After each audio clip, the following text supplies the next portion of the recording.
السلام علیکم دوستو، آج کا جو ہمارا ٹاپک ہے وہ ہے سفر نامے کے حوالے سے، یعنی سفر نامہ کیا ہوتا ہے۔ جیسا کہ نام سے ظاہر ہے، سفر نامہ کسی سفر کے حالات و واقعات کا بیان یا روداد ہے۔ فنی اصطلاح میں سفر نامہ سے مراد ایسی بیانیہ تحریر ہے جس میں مسافر یا سیاح شروع سے لے کے سفر کے اختتام تک اپنے تمام مشاہدات، کیفیات اور قلبی واردات کو بیان کرتا ہے۔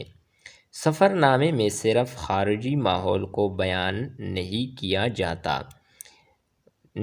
جاتا بلکہ اس میں سفر نامہ نگار زندگی کے دوسری جزیات کو بھی تحریر کے احاطے میں لاتا ہے۔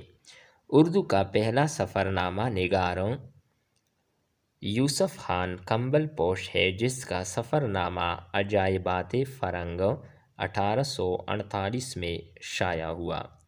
دوستو، امید کرتے ہیں کہ آپ کو یہ ویڈیو پسند آئی ہوگی، جو تھی سفر نامے کے حوالے سے، اور اردو کا پہلا سفر نامہ نگار یوسف خان کمبل پوش ہے، جس کا سفر نامہ عجائبات فرنگ 1848 میں شائع ہوا۔